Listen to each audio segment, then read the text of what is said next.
Well, hello, everybody. I'd like to welcome all the audiences we have in for tonight. That would be for our YouTube audience, Spotify audience, Pandora audience, iHeartRadio audience, our friends over the Comic Crusaders, and also to all of our friends over at the NSC Roadshow. And as I mentioned last show, that the NSC Roadshow turned one last show. So a very big, cool thing there.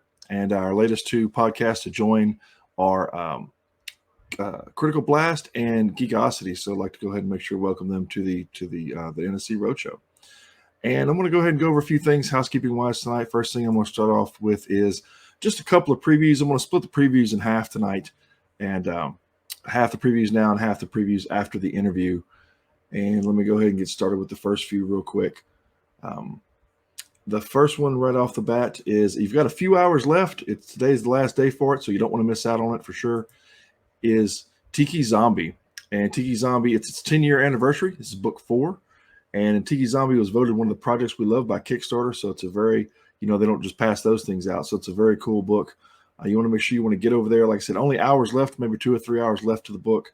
All kind of cool swag, loads of swag to it. You don't want to miss out on that. And I do want to play real quick the video for Tiki Zombie so you kind of get a feel for a little bit more about the book.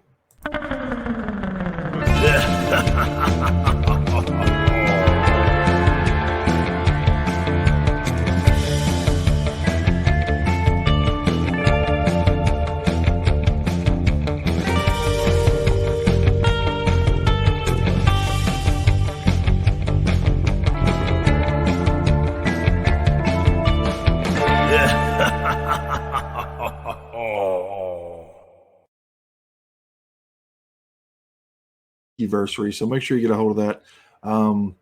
Several backers already have grabbed it, and it is about to be gone. You don't want to miss out on all that cool swag.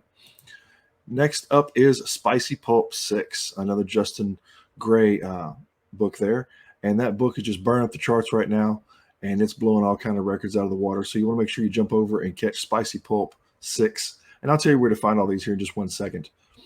Make sure you don't miss out on that one. The next one is a little bit different in variety because it is more in the webtoons kind of field. So it's going to be on Patreon, and this is Mara, and you don't want to miss Mara. You get a page a week that comes out, so you can keep up with it and check it out as it comes out. Very cool book there, and we have a video for that one as well. So here is a little bit more about Mara.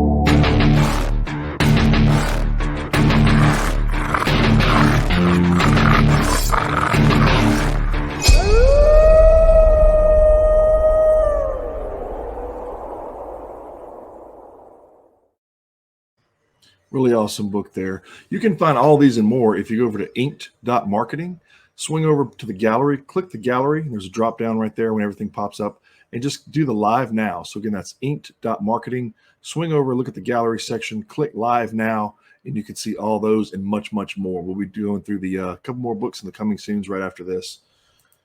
So welcome again to the show, everybody. And Brandon has a night off, so I have a special guest co-host tonight, and that is Mr. Rusty Gilligan, and I'm going to like to welcome Rusty to the show. Hello, good sir. Let me unmute him real quick. That's my fault. Oh, there you go. There you go. There you go. Well, hello, sir. How are you? Oh, hanging in there. It's been an interesting week, and back in the studio now. I was out and about, but I kind of threw up the background here for a little homage to the Matrix, since we got the next Matrix been announced. I actually put a sheet over some of my boxes in the background here, because the last time it looked like I was Fred Sanford at the Sanford Junkyard. But so anyway, but well, you're a working man though. So if you're like me, if you saw the other half of the office, you would see boxes stacked and stuff in disarray, and If you saw the other half of this studio, you would not worry about what your room looks like. It's from just this here is me and my desk and my computer and everything else. Just off of the side is boxes, piles of books. It literally looks like something out of an apocalypse. And if you think I'm kidding, I'm certainly not. Oh Lord, no, I know how that goes, but we're going to be going over tonight. Let me swing by and kind of zipping through the board. I got to kind of cut this thing down. I've got way too much on here. Oh, there's the other man of the hour just popped in. Let me bring their slide up and kind of tell everybody what's going on if they didn't see the previews to everything. Let's see. 1, 2, 3. There it is. Tonight, we're going to feature Gary Cohen and Dan Mishkin. And the cool thing about these guys is that they have been friends for 55 years. And that's pretty much a milestone, man. There's a couple of people that I still kind of know and hung out with from middle school, but that's, again, where these guys met. And they both had a common interest as far as what they want to do for a career and knew early on. And have, been in a career together ever since, which has been very, very cool. So we're going to bring them on and talk a little bit about their career. I'm going to talk about a couple things. They're basically, I consider, like I said, the DC powerhouse. And I know both of their works, have samples of both of their works, and have read them from early on. And let me go ahead and pull that off of there. And without further ado, let's welcome Mr. Dan Mishkin and Gary to the show. So let's add them up. All right. Gary, that's a strange. I was expecting him to be late. What is this picture you're getting of me? I don't know. What is that? It looks like some sort of cosmic cheeseburger or something. Or close up of a whale as it's kind of like the lower jaw of a dinosaur here. I tested my camera. Maybe it's choosing the wrong. Because, well, something's happening when I do that. It's kind of interesting, though. It is. And the flickering makes it look a little eerie as well. The camera is not the one that I'm using that I tested before. When I entered the broadcast studio, it said this is the webcam we're using, and it said webcam. So I said sure, but We'll figure it out. Maybe I should have looked for the one that said Microsoft Life Boy or whatever it's called. Well, we'll figure it out along the way. Trust me, this will be the first of many interesting things as we do live, because we enjoy live. So I'm kind of jealous. I wish I looked that good. We become bumbling old men and become stuttering old fools. Nah. Yeah, we were expecting. Let's see. I mean, you actually made it on time. Man, cool. I was expecting Gary to be a little bit late. I was too. Got out a little bit early and came straight away home, fresh from yoga. Well, nice. All ready to go and mindset's right and everything. I did yoga a few years ago. I need to get back to it though. I enjoyed it while I did it, but I hadn't done it in probably about 20 years. So it has rebuilt me several times in my life. Yeah, chiropractors have rebuilt me most of my life, and I need to get into something more natural rather than getting forced around back into shape. I usually train wreck myself and walk in kind of like a crab and twisted to one side as I enter their office. Now, see, I was going to be daring and comment and say something, but I thought you said yogurt, so never mind. Oh, there he is. No, the yogurt was lunch today. there's the real Dan Mishkin. I figured it out myself. I re-entered the thing and I dropped down. Used the drop down to choose the right camera. I don't know. Such a stuttering old fool after all. No, but I don't know where that other camera is. I'm a little concerned. It's like I'm not supposed to have any other cameras in here. I have friends of mine that swear to God that Roombas map your house for the government, and that the Alexa is recording every conversation that you have and playing it back for the CIA. So now you see what's going to happen after we all sign off, Dan. You're going to be like, oh, okay, the show's over, and then another camera will flicker on. It'll be like in your garage, and there'll be like raccoons running around. And Kevin, those friends of yours who tell you that, tell them, look, you're more boring than oatmeal. Nobody cares what you're doing. Do whatever the hell you want. Exactly. And if it's recorded, who cares? Yeah. You're not doing anything. Yeah. So, somebody one time had done something really silly, and they were really embarrassed about it. And then somebody turned to him and said, "Who won Super Bowl II?" And they went, I don't know. They said, okay. So in a little while, everybody's going to forget this too. And most of the time, no one cares. Exactly. The only people who are really going to rag on you are friends and family. There you go. And you can always count on them for that. So, but yeah, that's so Gary. I heard that you were going to be late, and I was all prepared to tell the story of the late Gary Cohen. You know, Dan, I was thinking about that as I was walking back from the yoga place about the late Gary Cohen. We can close him out, and you can tell the story. Yeah, tell the story, and then I'll tell you. No, I was just saying, so Gary was always late for everything, and so you mentioned that Gary and I have known each other for a long, long time. We and our close group of friends like to say we attended different high schools together because we were, two of us went to the same high school. Another two were in two different high schools, but we belonged to the same synagogue, so we were in Hebrew school together. Okay. So, there was one day when there was like teacher conferences at my school, but Gary's school was going to have class, and he said, "Dad, you can come to my school for the day." Okay, that sounds great. That'll be fun. I'll see what Baldwin High School is like.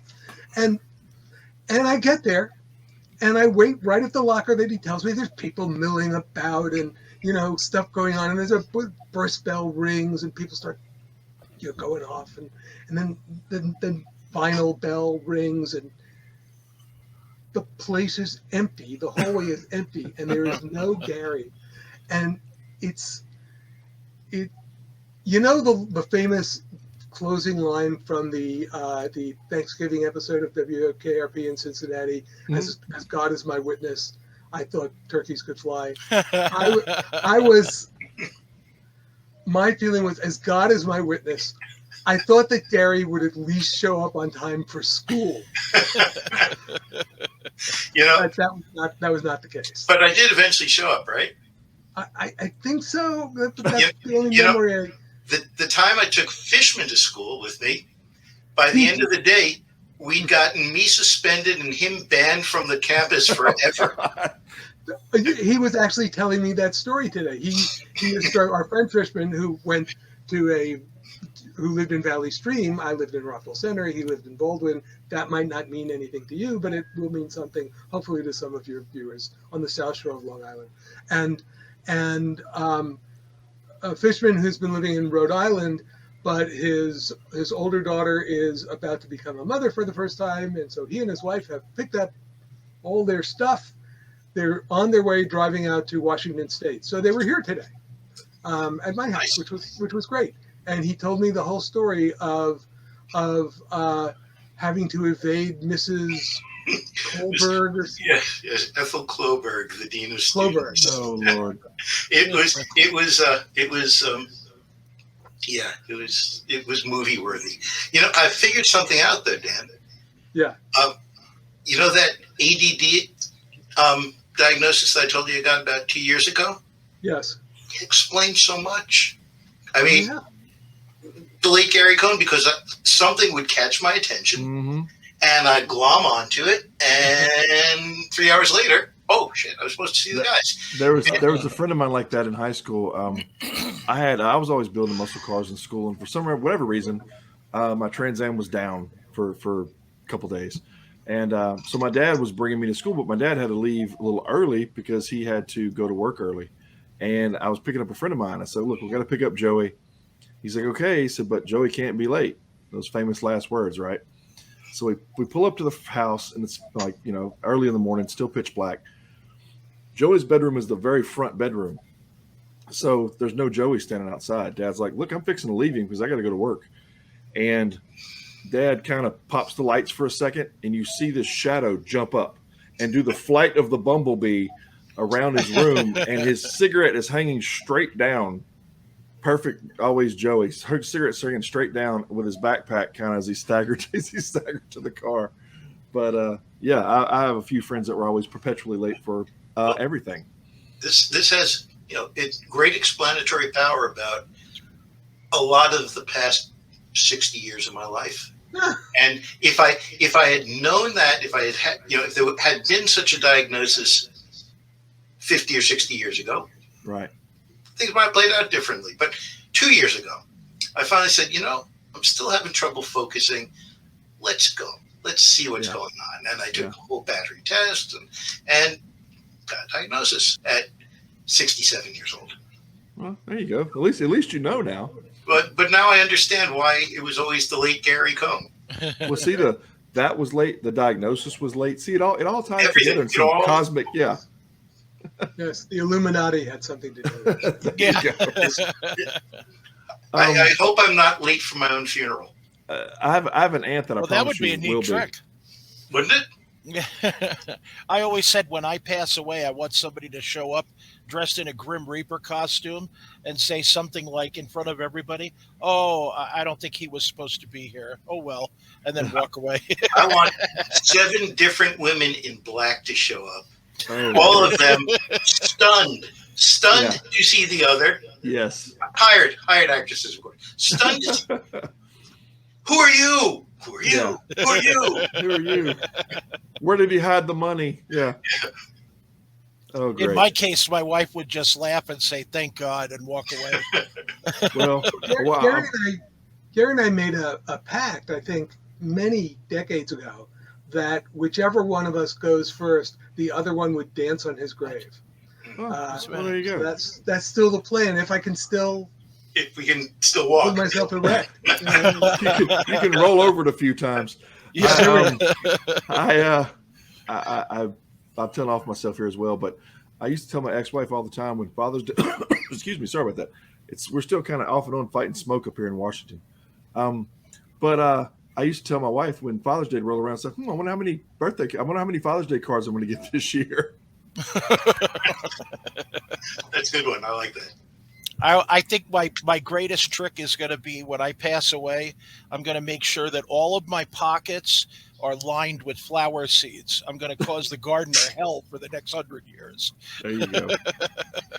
So, couple things here. When you guys first, you guys basically entered your careers together at DC, and I'm just telling this, of course, you guys know, but I'm telling this for the listening audience so they can kind of fill in here.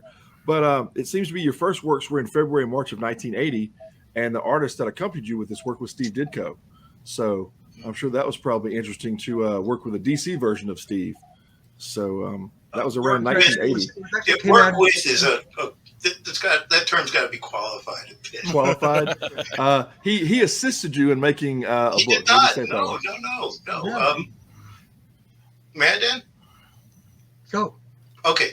Dan and I were graduate students in the Department of Popular Culture Studies at Bowling Green State University in Ohio. We had a shared office with 4 other students. Let's see, there's Deb, there was Dan Axe, there was Jimmy, and so 4 or 5 other, and we were all in this big office. We all had our own desks, and Dan and I had adjacent desks. We had also gone to Michigan State together. Dan got accepted to Michigan State. I followed him the next year. I got accepted to Bowling Green. He arrived the next year. So we would banter back and forth and talk about ideas and comics, and because we were going to revolutionize the industry. And Dan took the initiative to start to write letters to various editors at DC and Marvel, trying to convince them to take a look at our stuff. And finally, maybe 1 or 2 of them did, and Jack Harris at DC wrote us back. Seriously, wrote us. This was all letters, right. So it took forever. Wrote us back and said, "I like this one." On the day of his return, "I like this. Can you turn it into a script?" Somehow we figured out how to write a comic book script for a 3-page story. We sent it by mail. He must have had, Ditko must have been around saying, "You got to work for me," which is what artists. I got you. Okay. And he said, "Yeah, what about this?" "Yeah, okay." And when he told us that Ditko was the artist, again, probably by mail, but maybe you were talking to him by phone, but I don't think so. we got real excited. Ditko. Oh my God, Ditko is Ditko is one of the gods, and we were very happy with him. It's a wonderful job, but we didn't work with him. Somebody handed him our script. Gotcha. So, He had no idea like, who we were. So kind of like voiceover actors, you're never in the same room at the same time. You just happen to something off. Like that. Yeah. Yeah. Okay. Yeah. And that was the method for a long time, especially with those mystery books. You'd write a full script. It would go into the pile that the editor had of full scripts, and eventually it would end up in the hands of an artist who would draw it. Yeah. So the other thing about making this first sale to Jack, was that he was starting a new book, Time Warp, a new anthology. Even before that, DC had anthology titles, which was a great way to break in at the time. So he had this book, Time Warp. He was willing to send us, okay, here's the kind of story I want, and it's a story where, basically the girl astronaut, and I say girl astronaut in a deliberately sexist way because this is the time we were living in. A girl astronaut is doing her thing when somebody who she trusted turns out to be a monster and eats her. Those are kind of twist endings that I think Jack would probably give a more refined version of that, but it was that kind of story. And so we sent Jack 12 springboards for stories. And he liked one of them. And the one that he liked was the one that was totally in the face of his instructions for what he wanted in a Time Warp story. Well, sometimes that's what the girl. It was not the girl astronaut being eaten by the monster. It was the stranded male astronaut discovering that the weird old guy on this planet or planetoid he's crash landed on, Frozen. turns out to be Santa Claus and takes him home on his sleigh. Right? Gotcha. So that is nothing like what Jack was asking. As sappy a story as you could possibly imagine, but sweetly so. That's right. I think there it is. I think there it is. I think plenty of Jewish comic book writers have cut their teeth on Christmas stories. So, got you. And Jewish songwriters on Christmas songs. That's right. Children roasting on an open fire. I stopped myself from starting to sing that, but imagine if I hadn't, and spontaneously we had started to sing that. That's right. There was a time at Bowling Green, Gary. I guess we were at a conference somewhere. We were out to dinner, and somebody dropped a tray, and it clanged to the ground, to the floor, and we both sprang up and took a boxer stance. And it's like we did not have to communicate that to each other. It just seemed there like you go. Well, are you guys still in the same state, or have y'all moved away? Are y'all in different states now, or no? We're both in a state of confusion, but dazed and confused. See, that's why I have the shirt. So I live in Michigan and Gary lives in Virginia.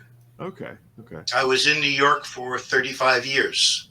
And what took me to New York in 1980 was DC Comics. We were both in Ohio and then in Michigan. And in the days before the internet, that was very awkward. Mm-hmm. And if there was going to be a career, one of us needed to go to New York. And we were both from New York. But Dan was married to Karen, who was starting her medical career in Michigan. And she wasn't going to go. I was then married to Betsy, who is a Cleveland girl who always wanted to live in New York. So we went to New York. Right, and because my parents still lived in New York, I'd take the train out like every 6-8 weeks, to show my face, and that worked out. And by the way, in those days, these are the days when long distance calls actually cost you money. Mm-hmm. First of all, DC reimbursed us for our calls to each other. Yeah, which is crazy. Because we had these marathon sessions on the phone when we hatched stories and concepts and plots, and Dan always called me, and then he would bill DC for the time. There you go. Here's a DC book that I first picked up. This is when I first learned of Gary's work. And this is the book Warlords. It's January of 1984, and it's actually the very first comic book that I ever picked up. And I was my father had a lot of medical things going on, a lot of back surgeries and stuff. And I was 10, and we didn't have comic book shops at the time. You see their writer Gary Cohen and then Ron Randall, and Ron was on our last show, so I got a chance to talk to both you guys. Keep in mind that our story is not the Warlord story. Right, it's in the back. It's in the Barren Earth story. So I read, cover to cover as a kid, and then I reread the Barren Earth story about 2 weeks ago before Ron came on, and I still have the very book that I had when I was 10, and I keep it on the corner of my desk as a reminder of what got me into comics. So I'll be right back. Sure. I'm going to pull something off the wall. Okay. While he's doing that, I will tell you that just today, Todd Klein, who's been running on Facebook a series of comic book logos through the alphabet, he was discussing his logo for Conqueror of the Barren Earth, the miniseries that Gary and Ron did. Yeah. So he's what do we got here? Wow. That's beautiful. Yes. Yeah. From Barren Earth, number something or other. But there it is. Yeah. Nice. That's beautiful. So Todd is willing to critique himself as well as others. He doesn't like the fact that the Conqueror of the Barren Earth logo that he did is so arced. Right. Yeah, that was that conversation on Facebook. It would, there's a lot of letters in that logo, and right. You have to find some solution. So I think he gets a pass on that. And I still enjoyed the story just as much a couple of weeks ago as I did when I was 10. So good. That was. So I'll give you a homework assignment. Okay. Read the whole thing from the first 6-page episode to the end of Conqueror of the Barren Earth. All right. And let me know if it stands up. I will do that. I'll definitely and do then that. Call your favorite movie producer. Really? If only. Any chance of seeing a collected volume? I don't think DC even remembers it exists.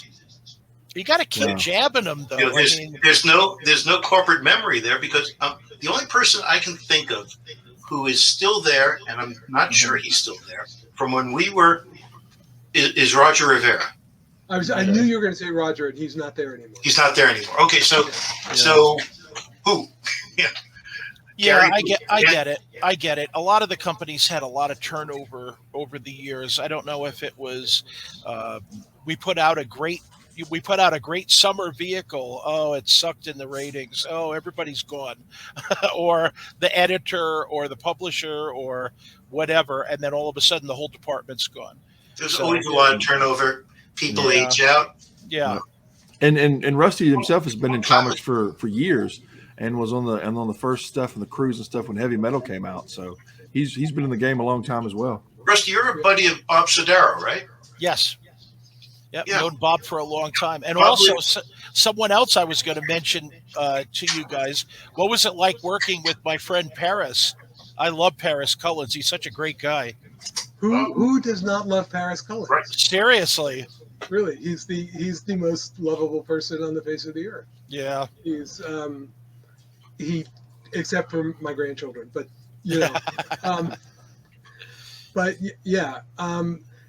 so Gary worked more closely because they were living in the same room sometimes while we were working on Blue Devil, and I think Gary, you had to just hold him down and make him keep penciling or something.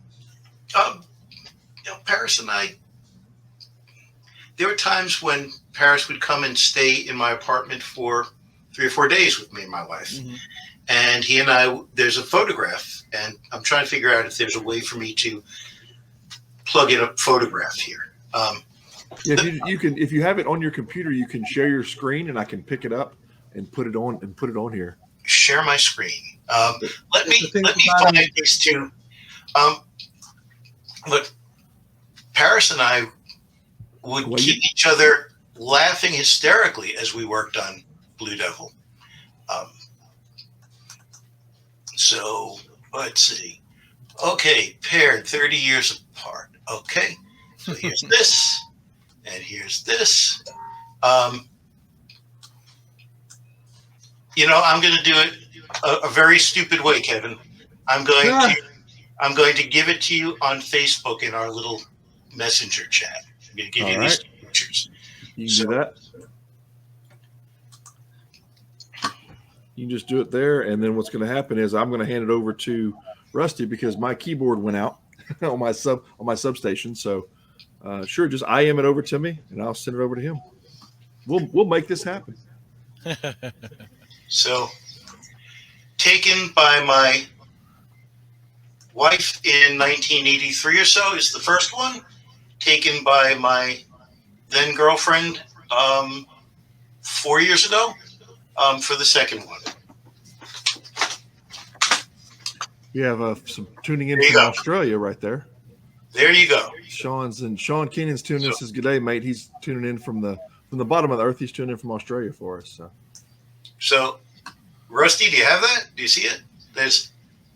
Oh, I got it. I'm gonna go ahead and send it over to Rusty. Me in Paris in 1982 or 3, and then me in Paris in 2015 or so. All right, hold on one second here. All right. This is not my milieu. When it comes to these things, I'm like, yeah, that doesn't look right. Well, I was checking everything out right before the show and realized that the wireless keyboard I guess the batteries had gone out. So I'm making do here on the board. Did that come across? Yes. Let me get to it real quick. Okay. All right. There is the first one. There we are.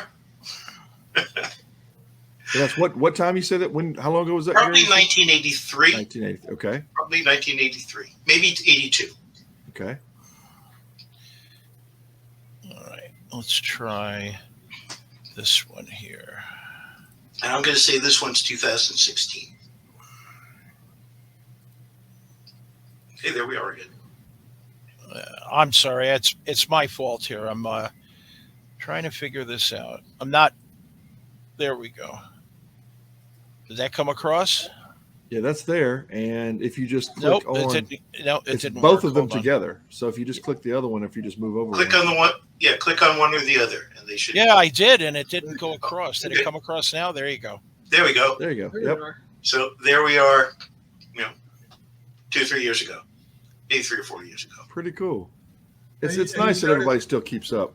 That, by the way, is some of his initial design thinking for New Devil, which is a book that Paris and I have been lying to each other will have done one of these days. But I think we will now. We're passing what's done, which is 85% complete for first issue, to Paris's friend Derwin Roberson, who is a great finisher. Is it the muscle car that's up on blocks that one day you're going to finish, or the motorcycle that still needs a little bit of work? The private project. Yeah. Well, I have to say, when it comes to go ahead. I'm sorry. I was going to say that I was I just went and found again Todd's comments on his Conqueror of the Barren Earth logo, and I just shared that screen. I was part of that exchange too. Now I'm allowing you to. How have I lost you? I've somehow lost this. Let's see. Click back on StreamYard. I'm entering the broadcast studio again.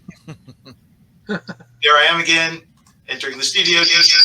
Oh, now you're double. Close the first window, Gary. I'll be right back. That was the disco era. Yes. Yeah, right. So anyway, I wanted Gary to see this, but I guess he should be back here momentarily. Yeah, and he can comment on. Maybe he already did see this. Gary spends way too much time on Facebook, even more than I do.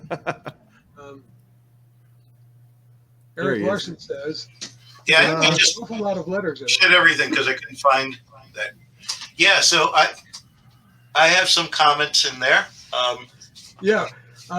Should we have made it longer? Rise of the Conqueror of the Barren Earth, maybe? Says Gary. Followed, of course, by Reign of the Conqueror of the Barren Earth, and finally, Fall of the Conqueror of the Barren Earth. Pretty good, Gary. It's interesting how I'm also, like I said, I mentioned it a lot with cars and still do, and I got a chance to meet the initial designers of Trans Am and all that became the Phoenix on the hood and all that kind of stuff. And it was funny because Bill Davis said that that was his project for the day. He never knew that it would become some sort of pop icon and hold up all of these years. It was just whatever was in front of him at the time. And I think the same thing holds true a lot of times when comics are put together. It's what you're doing at the time, and the longevity, of course, whatever stands out, you learn as you go. Yeah, I mean, it's really fascinating to me that although Gary and I don't share in either creative or very much monetary satisfaction from this, that both Amethyst and Blue Devil continue to have people who are, real fans and really want to see more. And would like to see that collection, even more than they want to see a collection of the Conqueror of the Barren Earth. Have you guys ever thought about maybe gathering those IPs back up and maybe doing some indie work together and producing some more work? Or no way? DC would never part with them, even if we could afford to make them an offer. No.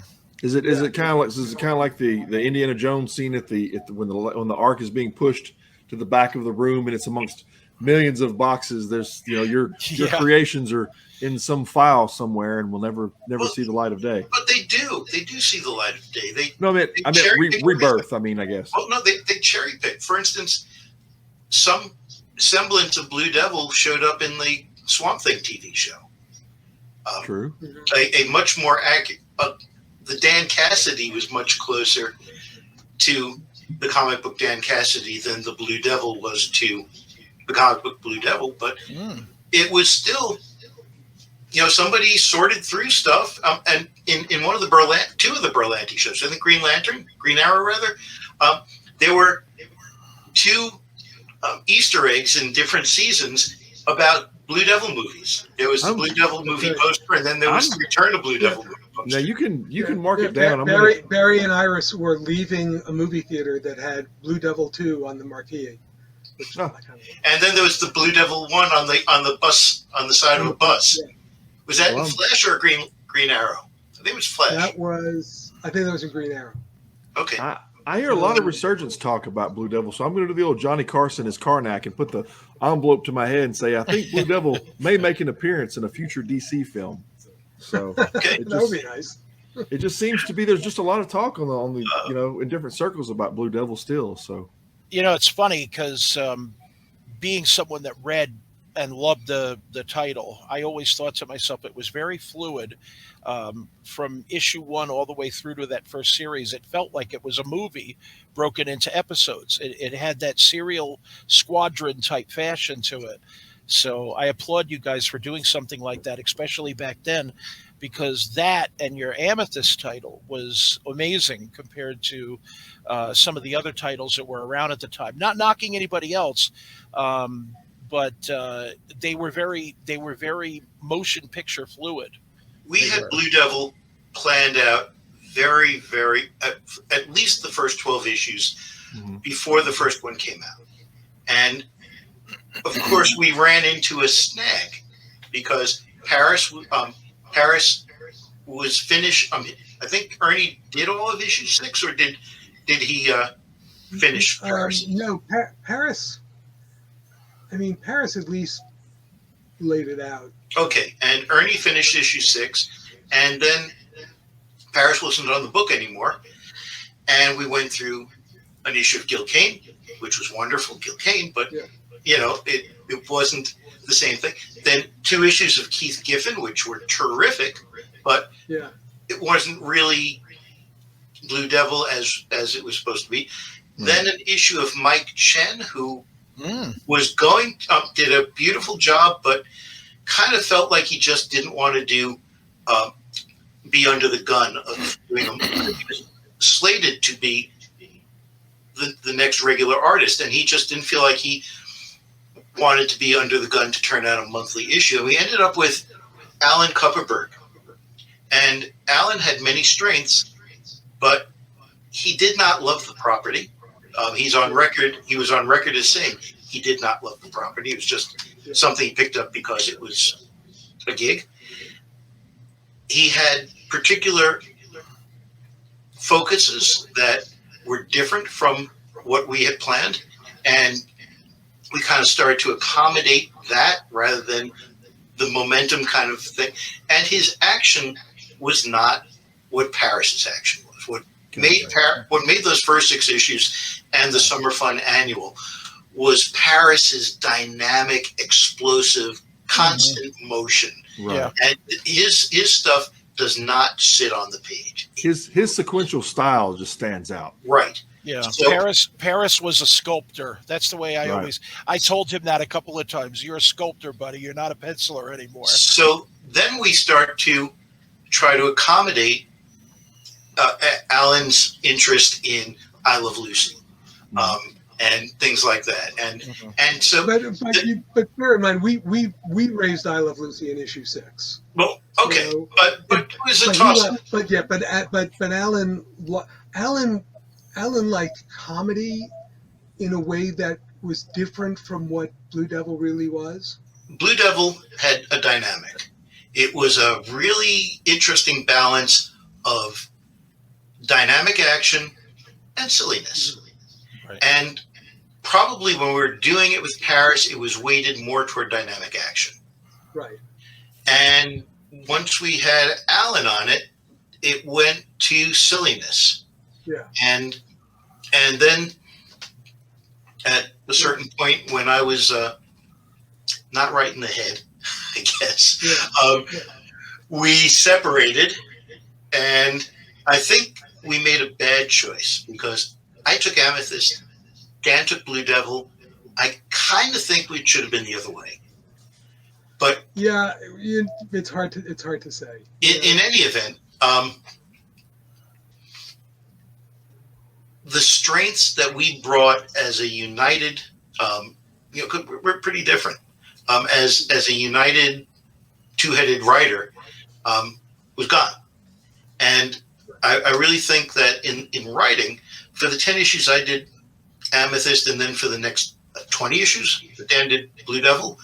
I can't even remember, Gary, because there were times when we would call each other. Absolutely. Talk about this stuff. But, yeah.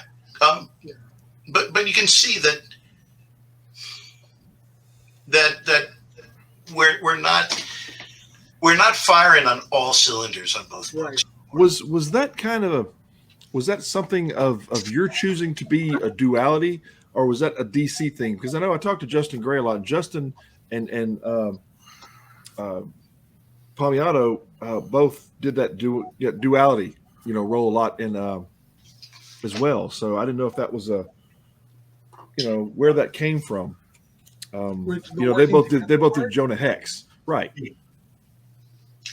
I blame myself. It may be too harsh, but I think both Paris and I had, I don't know if character flaws, personality issues that spilled over into relationship issues, which then spilled over into professional issues. And I never understood in my 30s that professionalism must come first. Yeah. And I didn't understand that. And I let everything else derail me. And at some point, people at DC saw that. And I think, I don't remember which editor, it might have been Karen, it might have been Alan Gold, suggested that we go our separate ways because it wasn't clicking anymore, and it was me. It was really me. So, well, what was it? One of you or both of you that had some Jonah Hex? No, that had some Jonah Hex work. We did Tejano with Tom Yates and Jonah Hex. Okay. And that was like was it in Jonah Hex or Weird Western? I can't remember. He was backup of Jonah Hex for like 7 episodes, and we were very, very influenced by Jack Jackson's Texas history stuff. Because I have those issues as well. That's why I asked, because I was a big Jonah Hex fan, so I still have those issues. That's earlier. That's pre-Blue Devil. Yeah, it's even pre-OMAC. Okay. Because most of the stuff you guys about OMAC and about how so we took over the backup OMAC series. Yeah, we were going to fix it. Well, no, we took it over from Jim Starlin, and you know, Jim Starlin is fantastic. He is, and he's such a talented artist writer. Done so much great stuff. He also, like a whole lot of us, have our, we have our little things, our stories that we want to tell, even if it doesn't quite fit the character we've just been handed to work on. And Jim does these great books, the ones that he's created, that have this kind of motley group of people, adventurers surrounding the main hero, right? You know, Dreadstar, you know, his Galaxy of the Guardians. No, I don't think that's what it was called. And he decided to do the same thing with OMAC. And Gary and I take over the book. And we're thinking, wait, isn't he called One Man Army Corps? But there's a lot in. Yeah. It's like, you know, when Keith Giffen took over Amethyst, and he was really obsessed with DC's Lords of Order and Chaos stuff. Yeah. And I think he imposed that in a way that didn't really fit the character.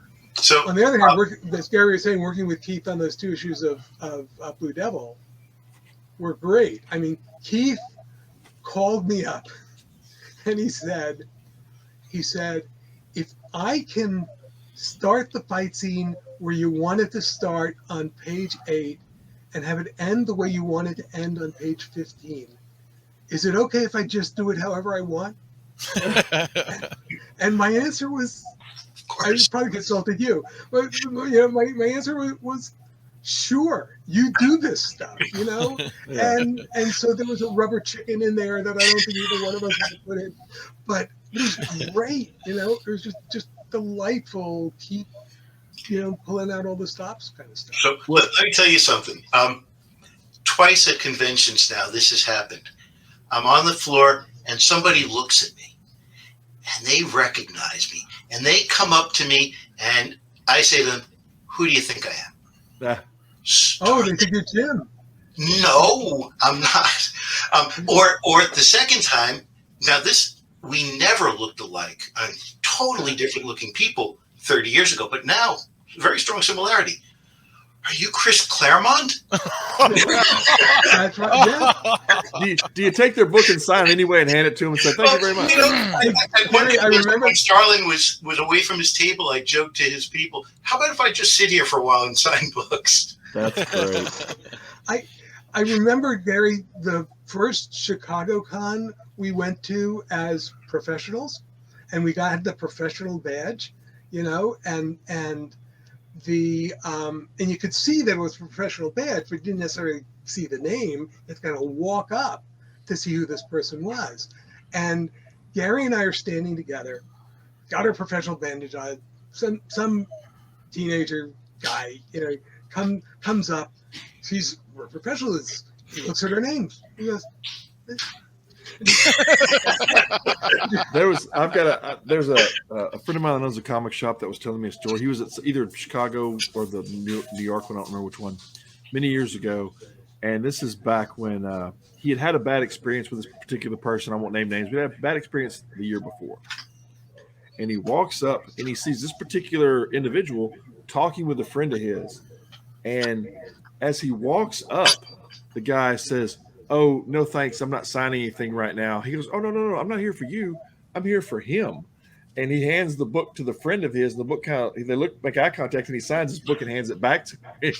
So leaves the other guy dumbfounded as he walks away, but didn't give him the time of day. You know, it was a kind of the payback from getting snubbed before. But I got I was walking around 2 or 3 years ago, the Denver Comic-Con, and which they call the Denver Pop Culture Con now. And I was there to talk with Flash Gordon, which is the poster you see up beside me here. I had my original 1980s Flash Gordon poster be signed. Sam's just larger than life. It was very nice and very humble, and signed it and said, hey, can I get my co-star to sign this with me? And I said, she's here. And my wife and I are the last two people, and the crowd kind of cleared away, and she was beside him. He said, let me take it over. So he takes my poster and carries it over, gets her to sign it, and then just kind of takes over. Hey, let's take pictures, and you get here and come over here, and let's all do this. And just, it's but the other person I met over there was Neil Adams. And this is the classic story for me. You walk by and, you see the guy about my age with the classic Batman T-shirt on, right? The yellow puffy Batman logo, which was the first, of course, movie logo that came out. And I stopped him. I said, hey, I said, I know he's an artist alley, but how far back is Neil Adams? And he goes, who? I said, you're wearing the shirt, man. How do you not know? You're at a comic convention. You have a Batman shirt on. You don't know who Neil Adams is. He's like, no. I was like, hope you have good luck trying to get back to your house. Take care. With Adams, just look for the biggest setup in Artist Alley. I found that out. He was a corner office. Yeah. Nice guy, but he has one table for his ego, and then one table for all his artwork, and then 15 other tables just to shake hands and say hello. I need to get this cat a snack. When I was 15 years old and went to one of the early Phil Seuling New York cons in Manhattan, I was in the audience or going in to see a panel, and there's Neil Adams sitting there in the audience too. And I went over to him and I said, Mr. Adams, could you draw me a picture of Dead Man? And he said, sure. You got a sketchbook? No. and he says, that's okay. He went ahead and he did. Oh, actually, it's on my wall behind me. Hang on a second. You can't see it. I might not be able to reach it. But so this would be 1968. Wow. He took out his sketchbook, and he did this for me. Hold it. Yeah. Nice. Classic. Genuine original Neil Adams, off the cuff to a 15-year-old kid who didn't even have his own sketchbook to hand to him to draw. And it didn't cost me a cent. The one thing I'll say about Adams is I love his shading. He just has a classic way of shading. Yeah. He has a great style, especially back then. But I loved his method of shading. It's just a treat. You could always pick it out. Well, he was definitely on my bucket list again, as was Sam and as was Stan Lee a couple years prior to that. But I actually got a Stan Lee signed book when Stan Lee still was not legally blind yet. It could actually still make out his signature. But with Adams, I got a chance to get a leg up. I was told the best way to approach him to get the very good experience. So I kind of had the inside track on that. I had a very good visit with him. Talked to him for several minutes, and got several things signed and pictures and everything. So I lucked out there. We were both guests at Wizard maybe about 5 years ago, and they called up and they said that they're going to be doing a Marvel panel. Now, I worked on the Captain America First Avenger movie, and they said, would you be interested in jumping in? And I said, sure. So I had nobody to sit at my table. So I have a little bit of a problem walking lately, especially. So I was in a wheelchair. That was their way of getting me there. So I got there like full police escort. There's all these Wizard guys in shirts and like the badges, and they're like blowing whistles, and it's like whatever. So I'm sitting there making fun, and I'm going, pregnant lady coming through, and then they're all dying. So I passed by Adam's table and I said, hey, how you doing? And he goes, okay. And he goes, hey, I know you. And I said, well, you should. I said, we did, all these shows together and on and on and on.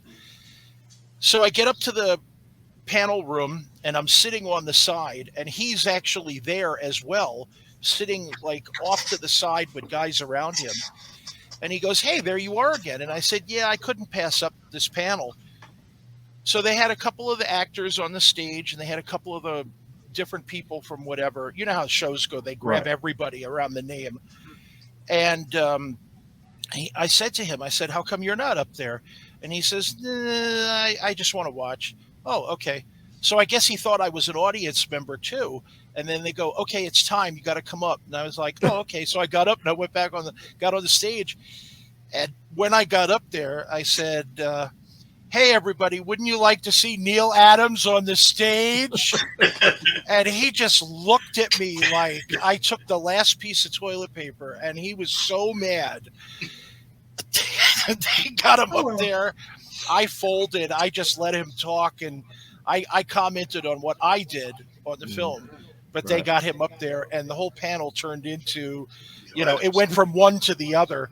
When it was over with, I completely avoided his gaze, got in the chair, told my wife, I said, go to the other elevator. Make sure that we don't cross paths again the whole show.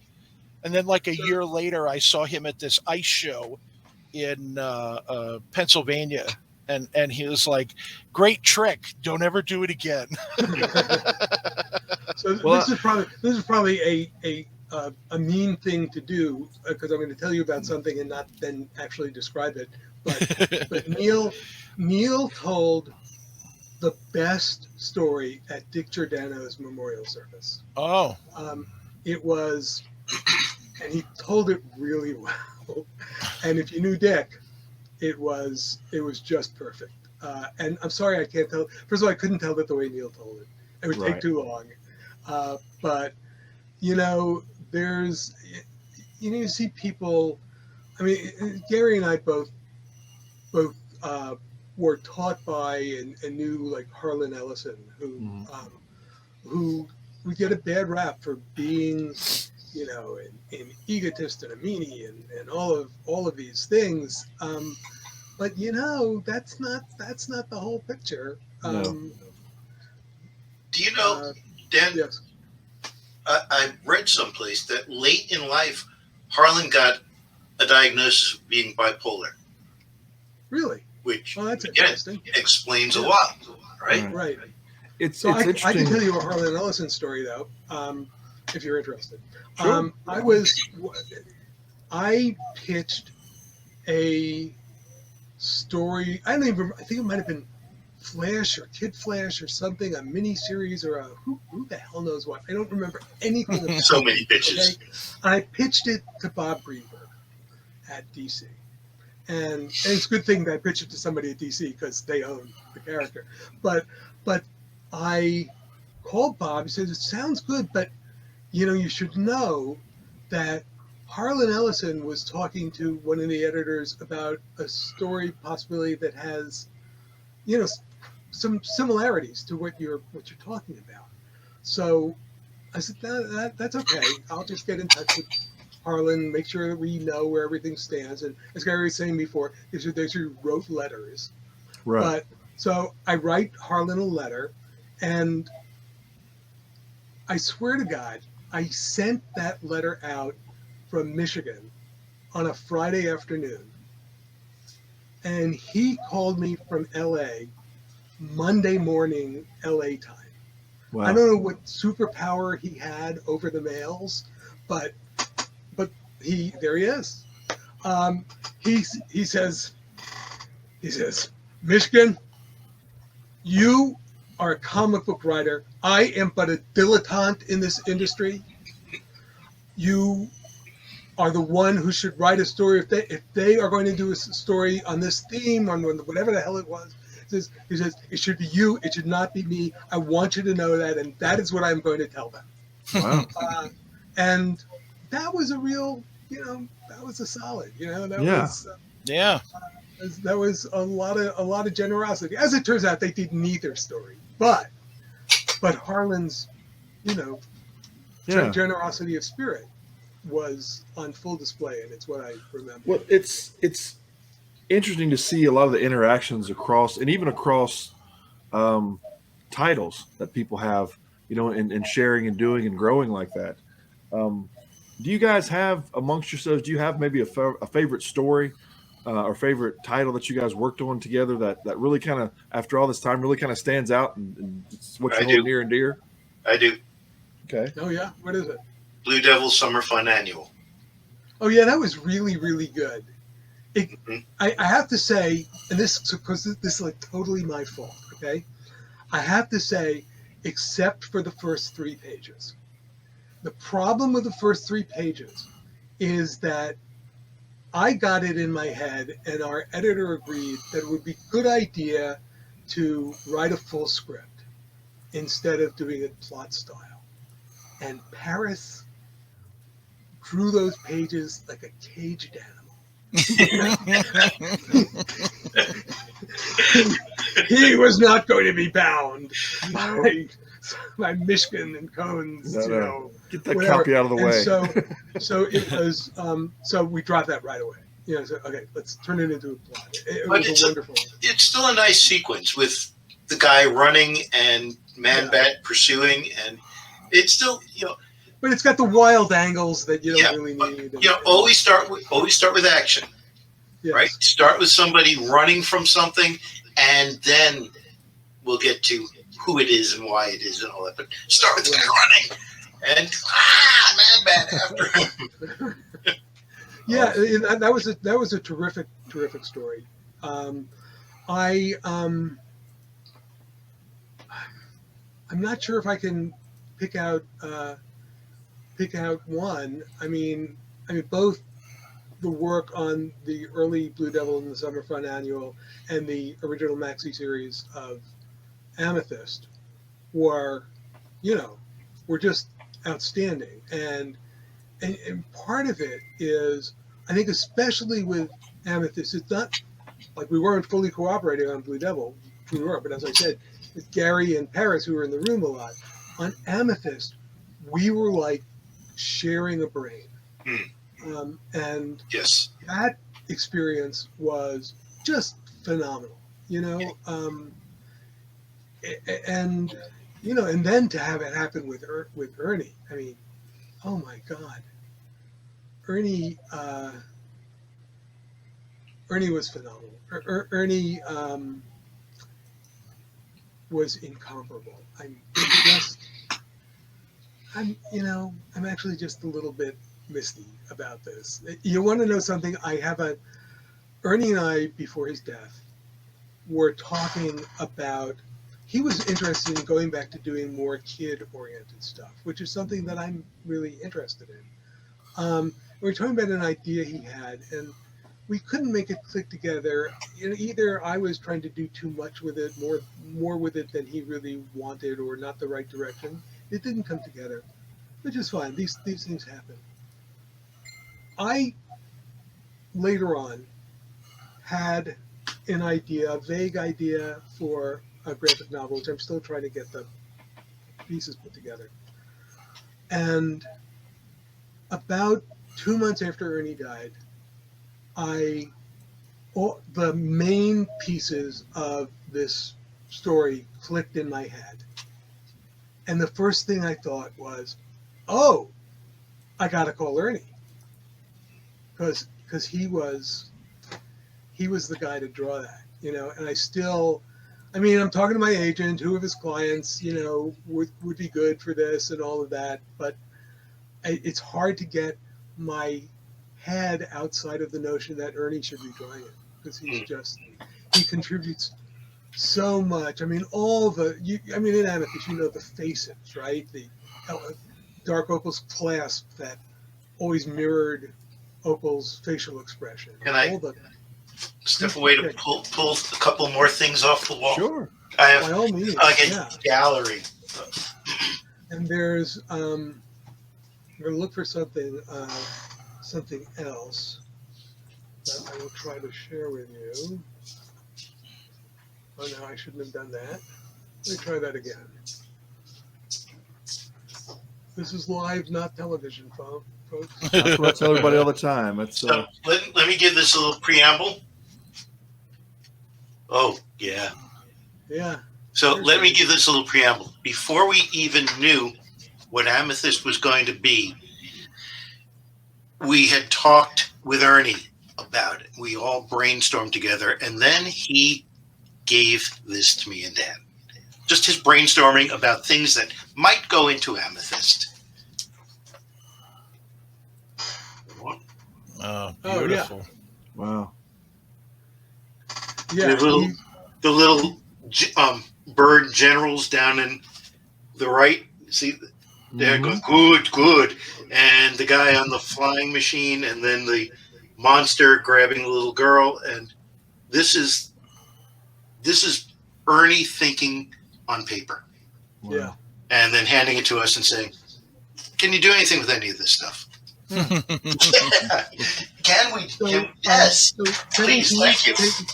Thank you. I was going to ask if you could take that. So this is a friend of mine did this post on his website about a page from Amethyst #2, and he points out, first of all, you'll notice there's a lot of writing on this page, which doesn't usually happen anymore. And I was with Amethyst and Blue Devil, I was the first pass at dialogue on Amethyst. Gary was the first pass at dialogue on Blue Devil. And so my friend Jersey takes this page and he says, now look at what's going on with the ballooning here. It flows wonderfully, and I'll take a little credit, but I'll give most of the credit to Len Wein, who taught me how to balloon comic pages. And it just, you know where the eye is supposed to go throughout the whole thing, right? And that's interesting too. But here was the most interesting thing, which I swear to God, I was not thinking of when I was writing the first draft of the dialogue and doing the balloon spots for this page. Panel 2, okay, all this dialogue in panel 1, dialogue in panel 2, from Citrina, Branch responds in panel 3, Citrina responds back in panel 2, even though Branch has been talking in panel 3.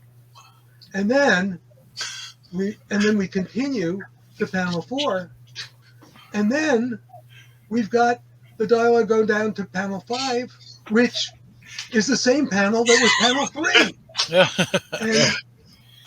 And this is like pure comics. I mean, you were saying something about the Barren Earth being like a movie, and I understand the way that's intended, and is probably right in the serial sense and all of that. I really don't like when people praise a comic by calling it cinematic, right? Because cinema and comics are two different storytelling mediums. Mm-hmm. You can't And do this. you cannot do this in a movie, right? You Well, now don't you- have the freedom to run and jump and backtrack and do this in a way that moves the reader's eye exactly where and exactly when you want the reader's eye to move. You've basically established sequential ballooning now, not just sequential art, but like you said, the flow all the matches everything. Balloons are art. They are part of the art. Yes. They have to be, right? And it's a good thing they got this right the first time, because this was before the days of Photoshop, when you can float the balloons on a separate layer, which is great. I think actually the same friend who did this post about the Amethyst page worked with Ernie and me on our book about the Kennedy assassination, our comics documentary, the Warren Commission report, a graphic investigation, something like that. I'm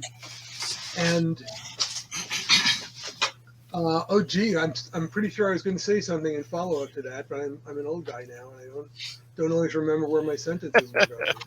About Jersey having worked with you. Yeah, right. So, yeah.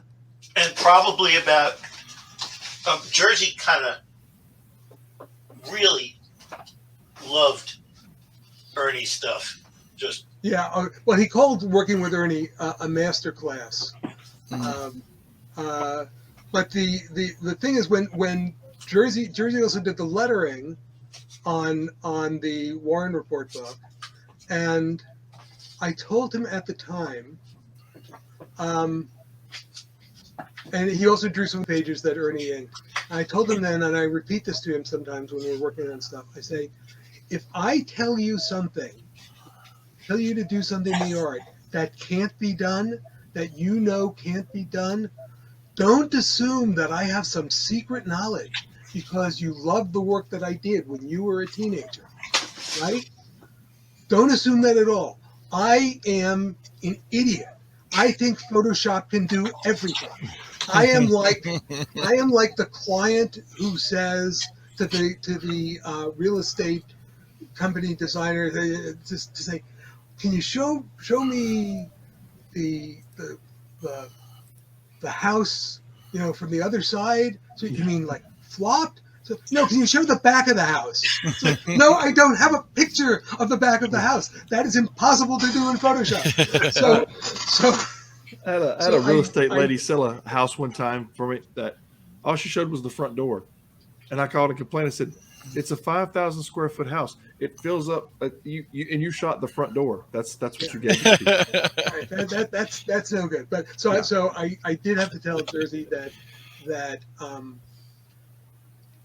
if I tell him to do something in the art and he knows it's impossible, assume I'm an idiot and tell me, instead of wasting his time trying to figure out what I really meant. Exactly.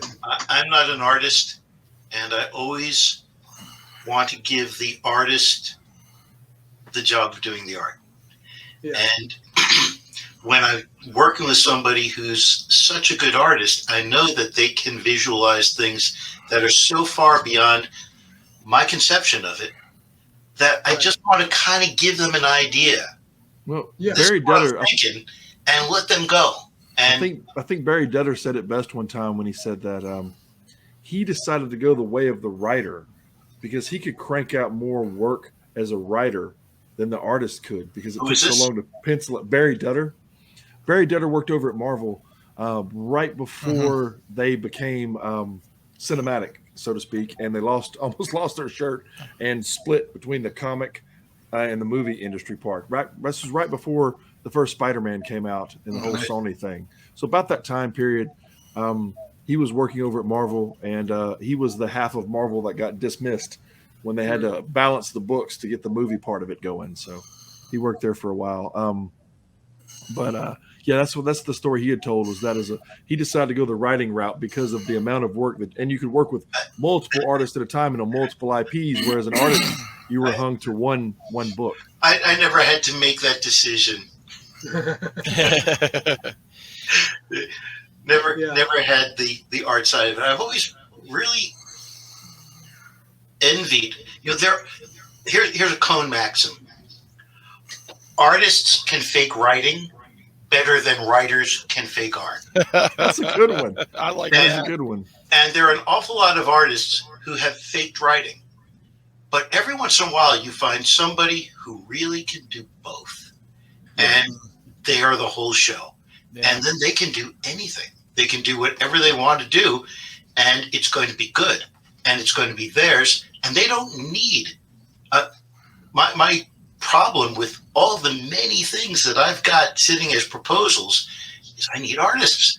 And I can't say to an artist, unless it's a bosom buddy like Paris, let's put together something on spec.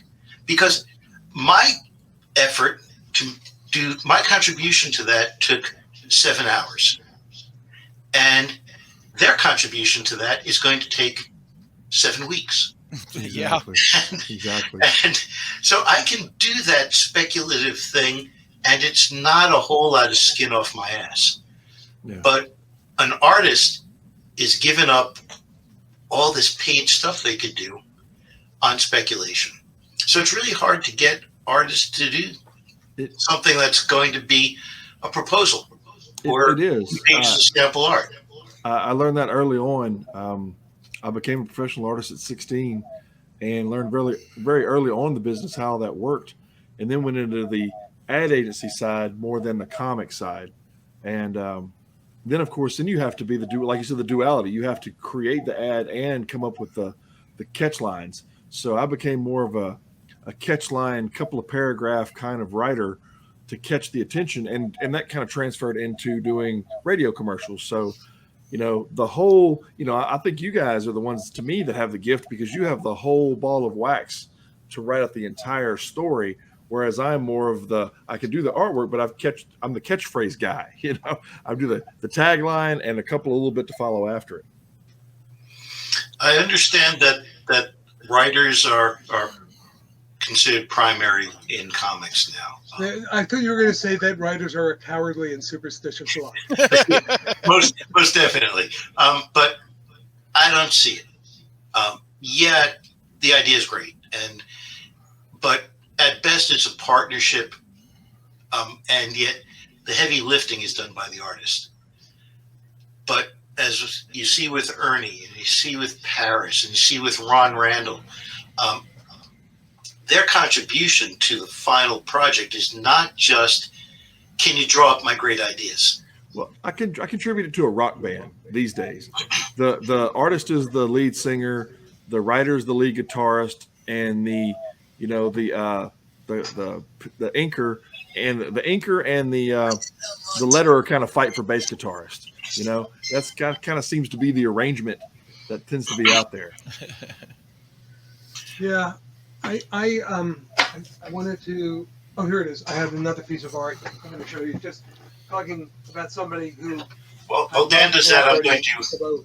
Although he won't do anything on spec with me anymore, because we never make any money. This is Tom Mandrake from an issue of Advanced Dungeons and Dragons. I'm glad you brought that up, because that was exactly where I was about to go, because that's where I know your work is from Advanced Dungeons and Dragons. So it was so much fun. I mean, mostly I did it with Jan Durzema, but Tom, this is actually the first thing that Tom and I ever did together. Nice. Jan and Tom are married to each other. You may or may not know that. And Jan needed a little bit of a break, and Tom said, well, you pick it up, and the editor said fine. So I did a one-shot story. We were usually doing 4-issue arcs. But then you picked it up for several more after that, right? You carried it for several years. Oh yeah, right. No, yeah. I was writing. Michael Fleischer did the first 4 issues, right. And then for whatever reason was not doing it. He came up with the characters, but then I did until like issue 30 something. What was that, Dan? We're talking about Advanced Dungeons and Dragons. Oh, okay. And then of course my wife knows your work from with Jan, but when she needed a break, Tom did this one shot, and it was just great. And it was like I was saying with Keith on that issue of Blue Devil when he just do the fight scene. There's a scene in this issue of AD&D where our dwarf character, I won't even go into it. He has to go through some weird adventure-y, questy, mystical, fantastical, whatever thing. And Tom basically said, leave it to me, and so when I'm writing plots for Tom, I write the loosest plots I ever write, because I just completely trust him, and he just goes with it, and he's wonderful. This was actually a great story, and then we did our mini series that made us no money called Creeps for Image. But it was really good.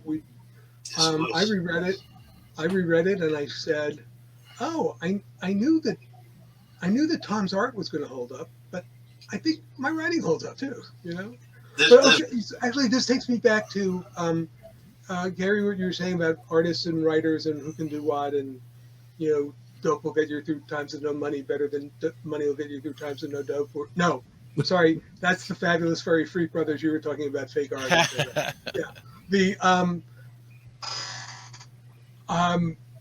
See, I make a joke and then I forget what I'm talking about. Well, no, I remembered your work from there, and I also remembered your work from. Well, my wife picked up when you worked from Wonder Woman. So we Oh, both yeah. knew the different timelines and different storylines. My Wonder Woman still gets people. I mean, people ask me if that's ever going to be collected, and I say, "Are you effing kidding me?" I mean, it just that's not going to happen. But Well, we'll talk about the works that you won't ever think will be collected, and we'll jump back to Gary for a second, because he probably never knew back when he was doing it that the first couple of, I know you're gonna hate me now, aren't you? But it's popular. It's sought after. I know. And he knows where I'm going with this. Is the mini comics that came out with He-Man, Yeah. and that was the first one to six or 8 or yeah. Wonderful work. Yeah, it was the when He-Man met Ram Man, and then when I am Ram Man. Cyclops. I ram people with my head. I will ram you. Yep. No, Ram Man, do not ram me. I am your friend. You are not my friend. I'm going to ram you now. One second. Yeah. Funny thing about those mini comics was, it introduced a lot of kids. It made that bridge between the action figure and the storytelling ability of the minis. It was almost golden age in its approach. A lot of people look at them and they'll say today, oh, well, the writing was stunted and it was this and it was that. But I've always thought that they were classics.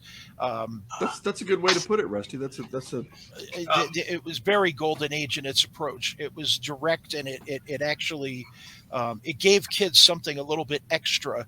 It was that vitamin. It's that vitamin pill. In other words, It was a little extra. There was an interview. A guy did an interview with me a long time ago, and he was very disappointed. I was a lawyer. I mean, he was a guy who is well into his adulthood, but he was very worshipful. I tried to disabuse him of that. And when he asked me about all my influences and all of the mythological things that I pulled together, no, I just pulled it out of my ass. I was trying to pay the rent. And then I found an interview he had done with Don Bluth, who had done the kind of storybook versions that preceded the comic book stuff. And there were about 4 of those that were in the earliest He-Man. And he asked basically the same question, and Bluth gives him basically the same answer. Nice. Well, but I did have Tex. I had Mark Texiera. What are some of the ways that do you guys still go to cons? Do you guys still make appearances and have tables and whatnot? Well, there's a worldwide pandemic currently. Well, there's true, very true. But I mean, is it still? That's what I'm trying to get a feel for, because some cons are starting to slowly pop up, but they're of course you're almost like sitting behind plastic and you have mask on, and it's not a con. I have 2 grandchildren who are too young to be vaccinated, so I don't want to take the risk of picking up and carrying something, even if I'm not infected or sick. Oh, I definitely respect that. Yeah. Most definitely. Understandable. Yeah. I've been to a few. Pay me now to come.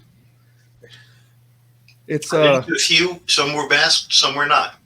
Right. I still, in the beginning of this year, my wife and I, tail end of last year, beginning of this year, when everything was really starting to come up, unfortunately had to take care of and go to a couple of funerals.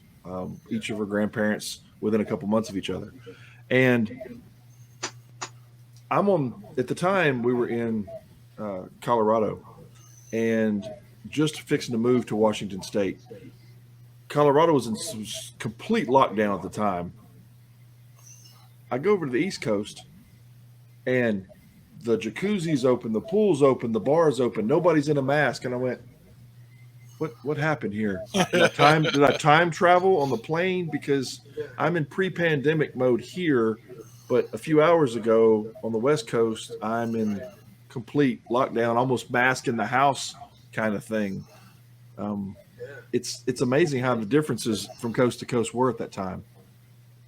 Mm-hmm. I had to give up doing appearances.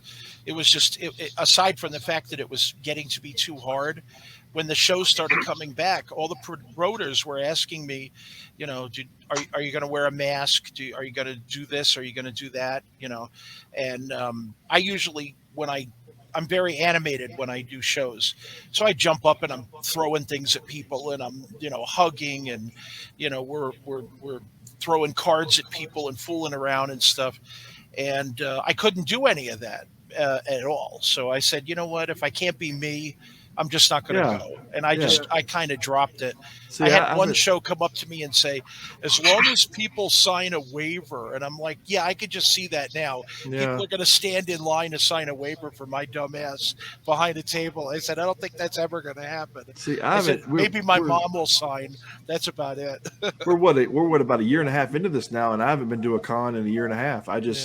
I'll venture to airports when I have to, but other than that, I don't do any gatherings or public events or anything. Yeah, right. You know? And I run or co-run an event in Ann Arbor, Michigan called the Ann Arbor Comic Arts Festival, mostly oriented toward younger readers. Mm-hmm. And we do it every June, but not this year and not last year. And we're hoping that we'll be able to do it next June. I'm debating. Tomorrow is the fourth or fifth annual. I think it's the fourth annual Batman deal for Adam West in Walla Walla, because tomorrow is his birthday.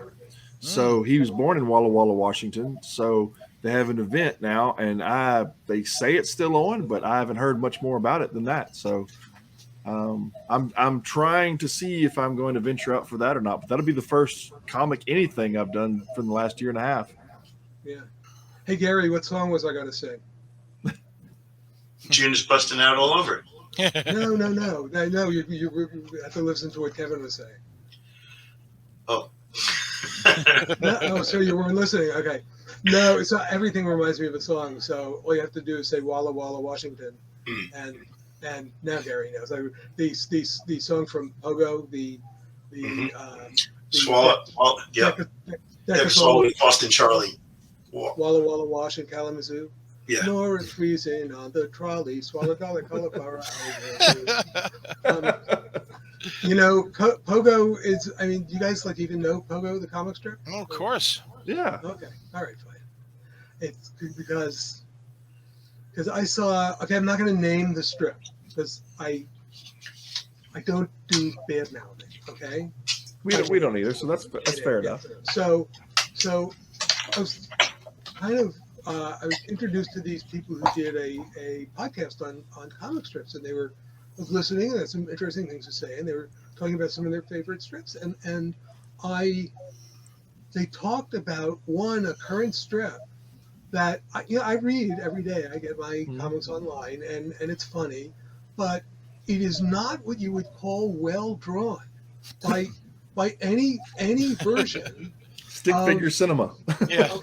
Of well, no, you should look at Matt Fiesel's Cynical Man and see how unbelievably animated and rich and full work done with stick figures.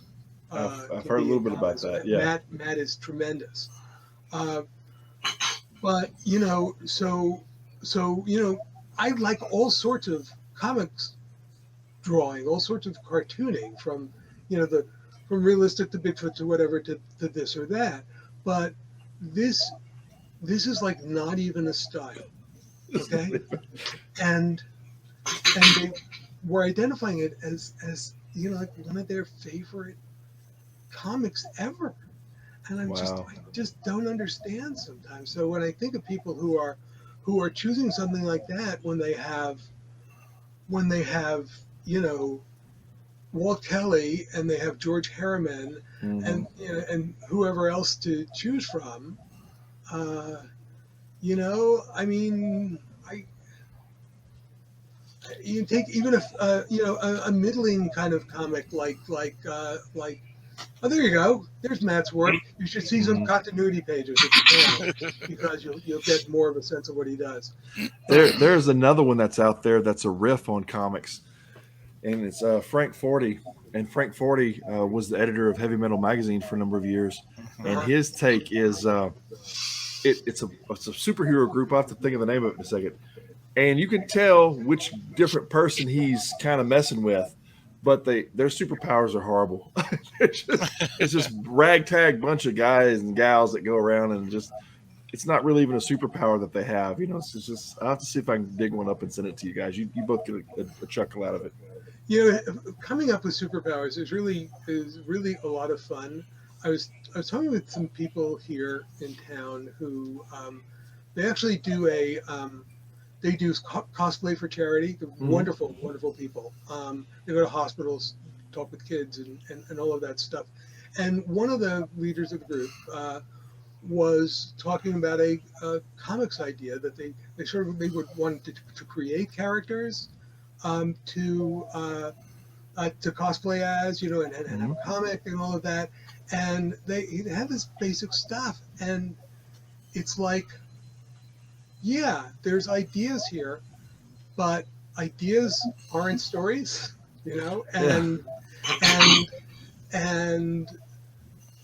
when you need to have characters with different superpowers and how they balance out and all of that, and you want something that hasn't been seen before. I mean, you want to be, ideally you're Steve Ditko, and on a day when you're just yawning through the day, you come up with the poorly named but really interesting visually Speedball, right? Ditko was always throwing this stuff off, he did an anthology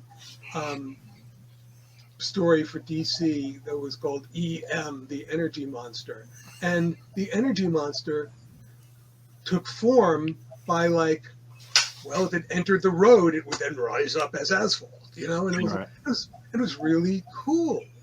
I think great artists are like great comedians. You never shut them off. They can never. There's no off switch on them. They're constantly, the mind's still burning all the time. It never shuts down. Yeah, which reminds me of the line I now give to people who ask, where do you get your ideas? I say, if you have a certain cast of mind, ideas are all over the place. Mm-hmm. The hard part is telling the good ones from the bad ones. Right.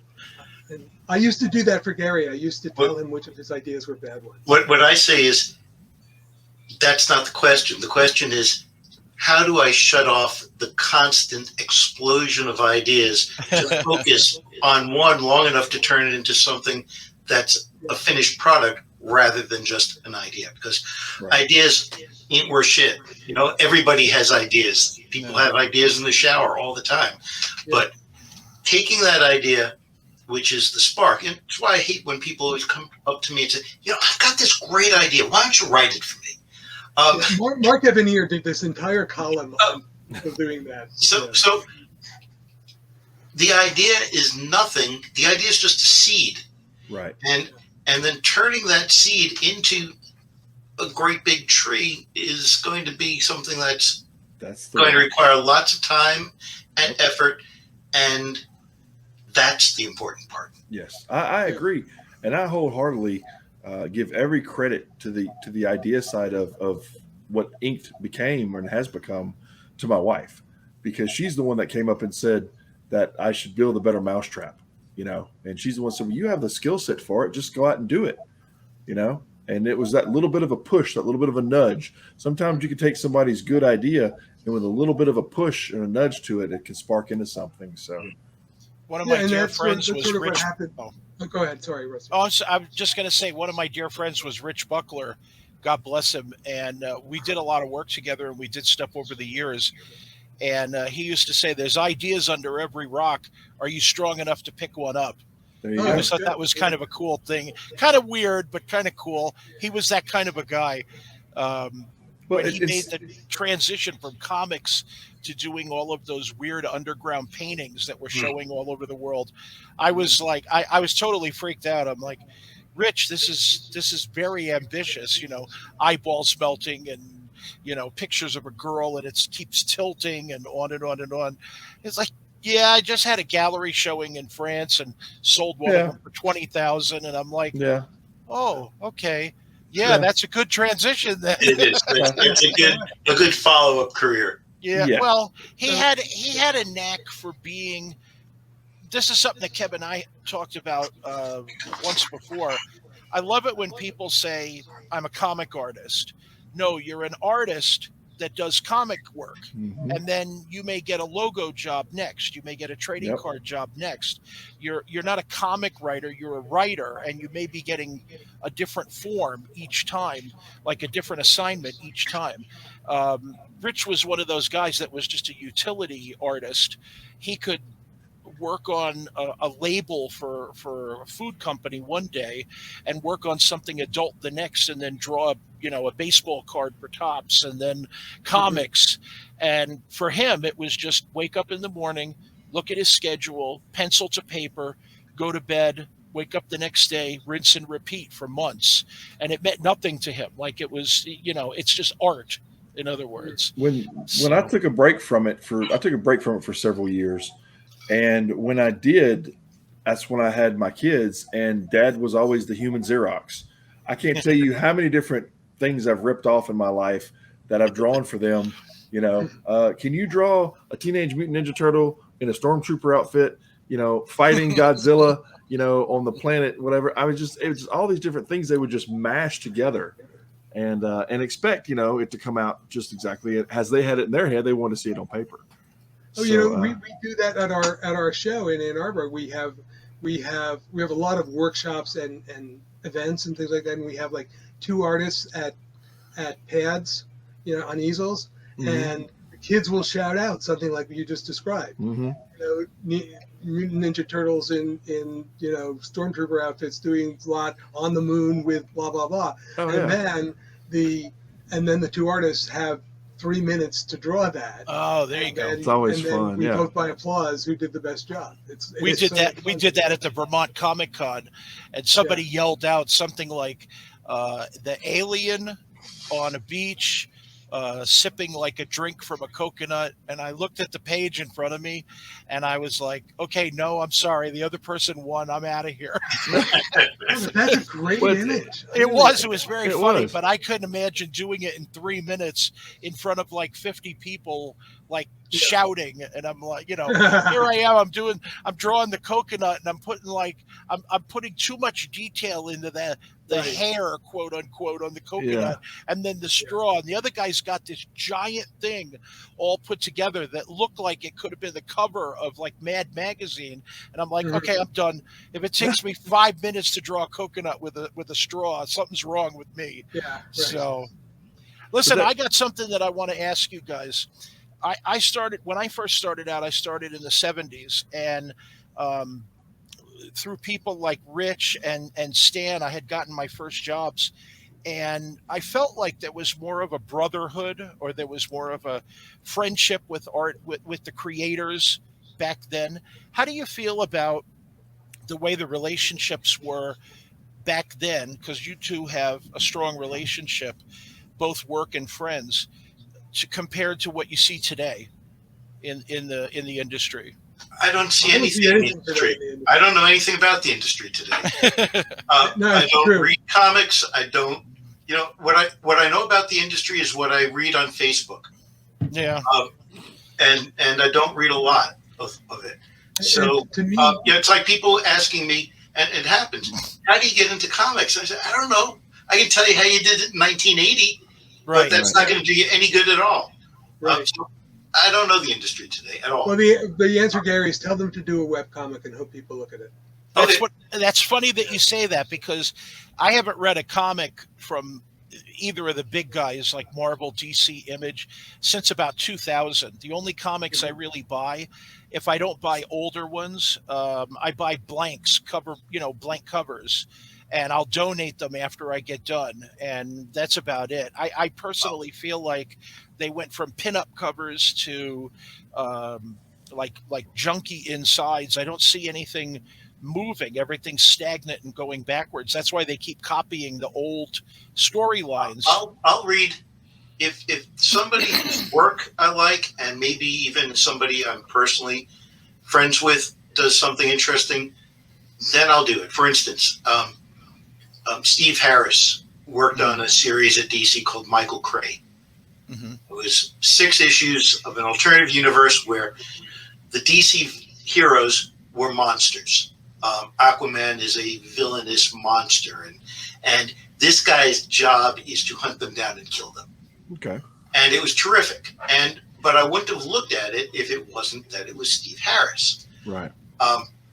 And then there was a few years earlier, a woman I've never met, but who I was friendly with on Facebook and whose work I enjoyed, named Renee DeLiz, did a Wonder Woman, 1940s feeling Wonder Woman series. Mm-hmm. And it was great. It was really wonderful. It was something that I felt comfortable giving to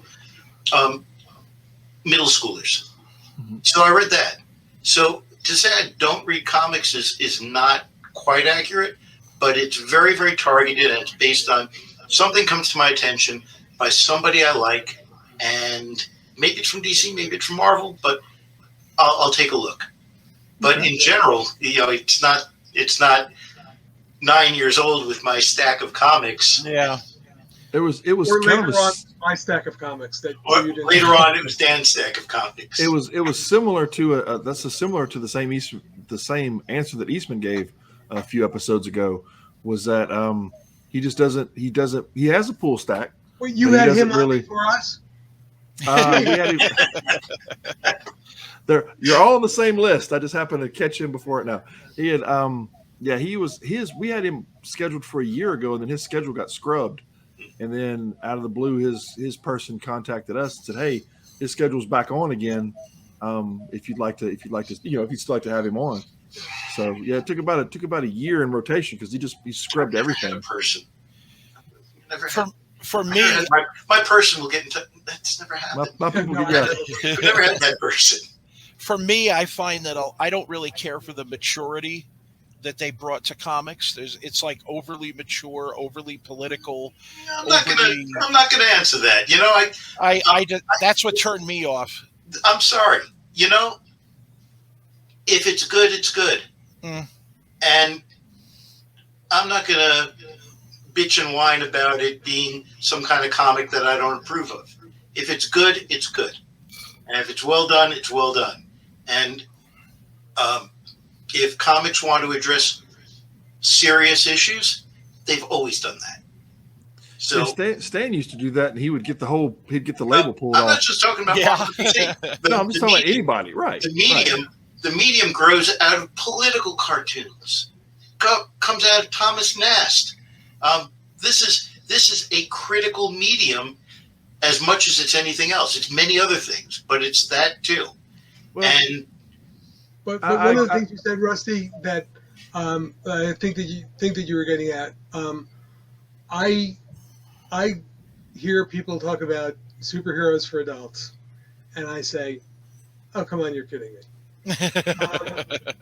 There've been some that have been done that have been really, really good, right? But for the most part, it really is just people kidding themselves that stuff that's intended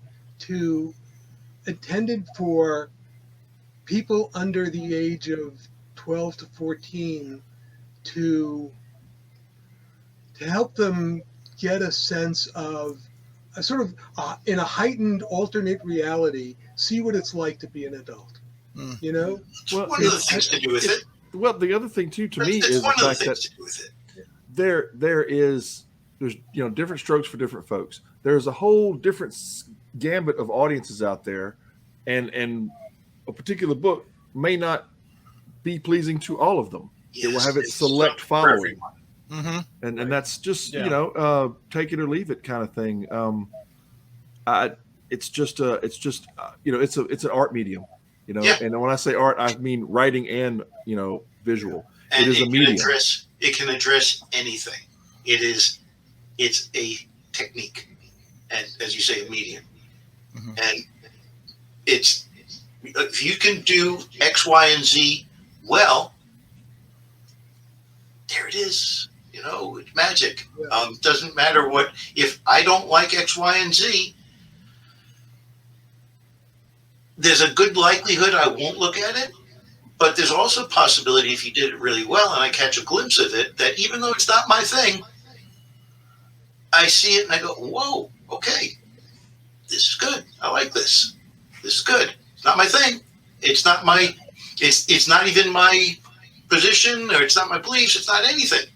This is good. I like this.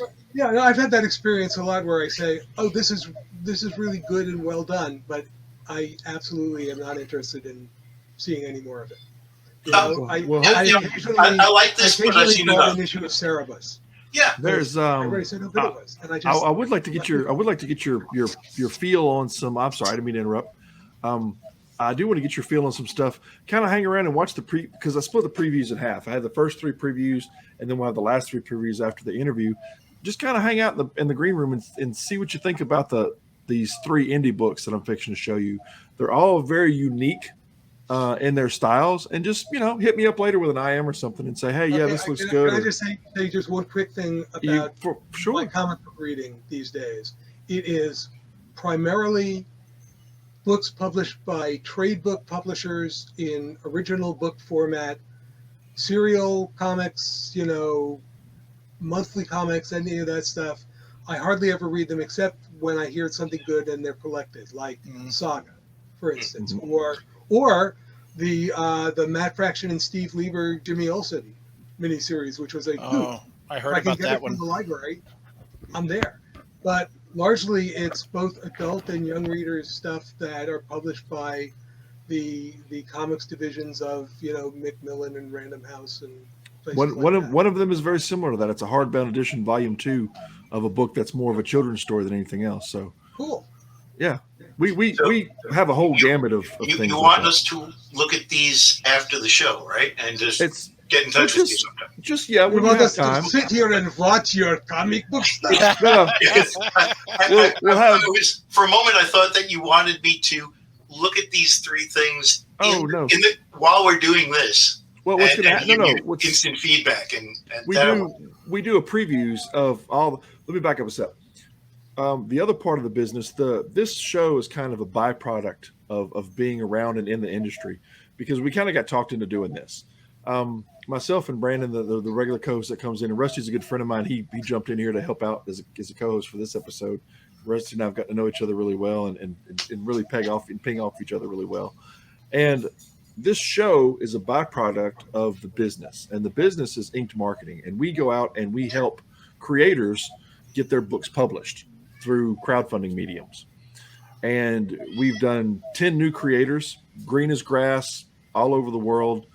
They've come to us and they've gotten published. Some kids straight out of the Kubrick school, some people from other countries.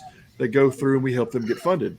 The other part of it is we have a lot of people that have been in the business like you guys for many years, and we are a group of creators that help creators. So they come to us and we take all the burden of getting the crowdfunding stuff going, and they get back to creating. That's part of it.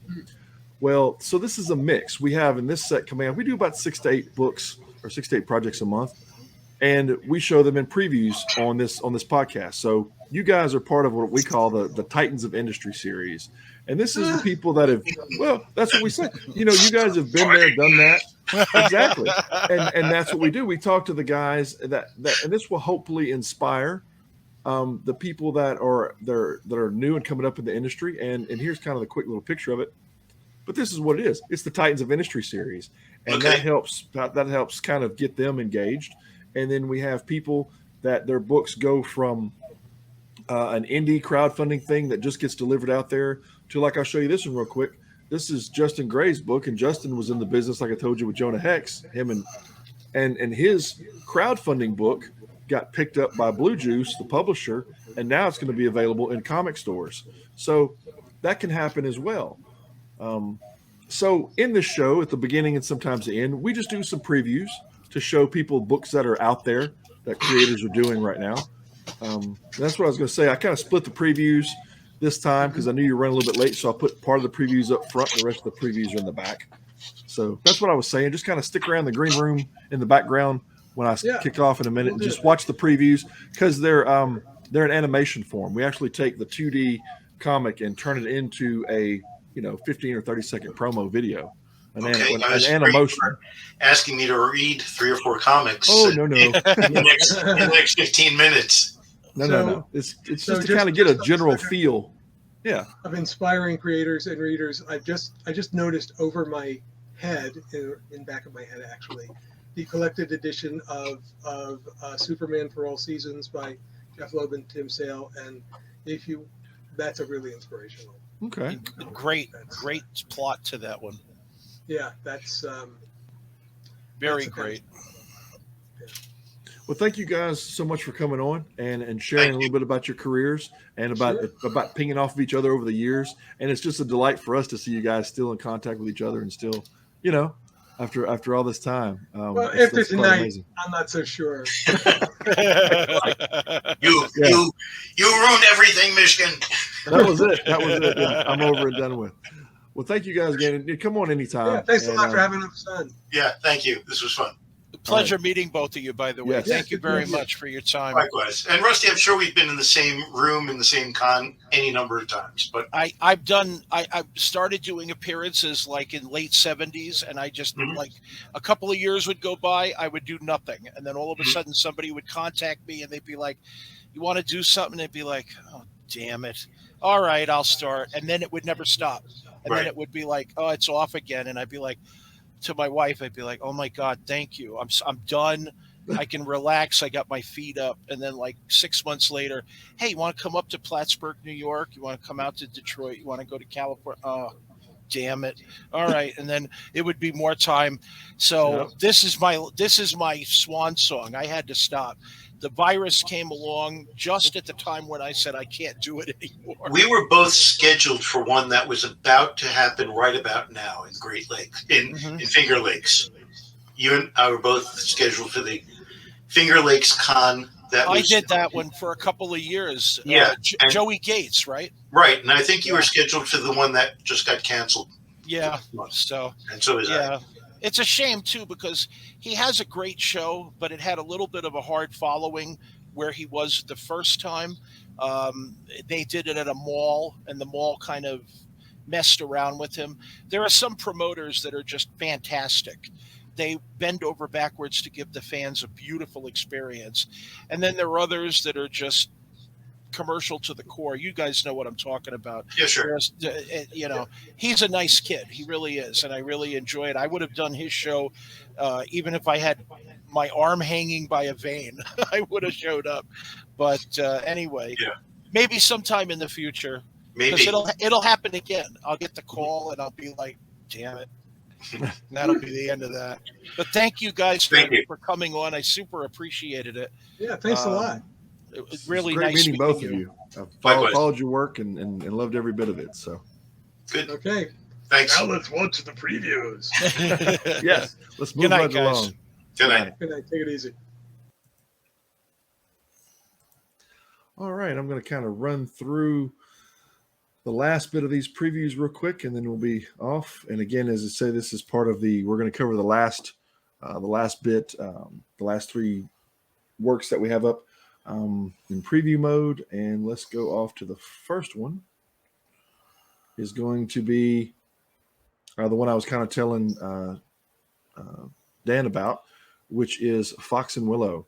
And Fox and Willow, this is a volume 2 hardback version book, and we were able to get this one together for them, and it won a Projects We Love for Kickstarter right out of the gate. So let me show you a quick video on a little bit more on Fox and Willow.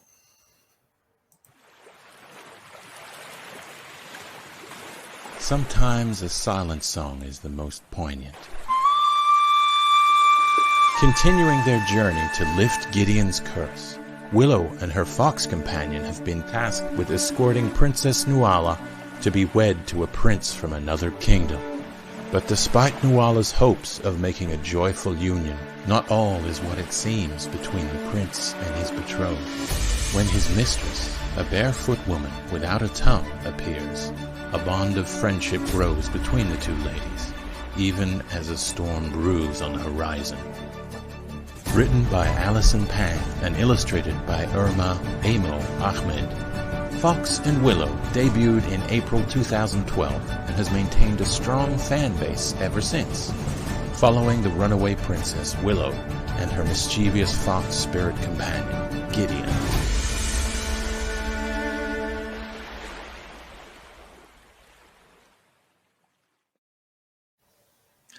And that book just started, and it's close to funding. It's about 82 or 83% out there right now. The next one up that just launched just a couple days ago is Outlier World Forge, and you might see or might recognize a little bit of Bart Sears' work there off to the left. And Bart did one of the covers on that, and let's hear a little bit more about Outlier. Rafe Gadara stood witness when time began.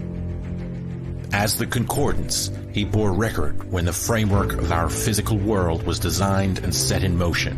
But when ignorance and ambition fractured his people into warring factions, he refused to take a side, an outlier. Instead, he fled into our reality, taking with him secret knowledge. Hidden for millennia among humanity, he has walked alongside us as drifter, recluse, and watcher, living countless lives on the fringe. Now, one man stands on the brink of a discovery that could unmake everything, and old foes are closer than ever. Rafe is forced into the open, but will he be able to use his knowledge to stop unseen powers from rewriting reality, or will he be the catalyst that sets it in motion? Outlier, World Forge. The stakes for reality have never been higher. The campaign launches September 15th. Like, share, and watch for more updates.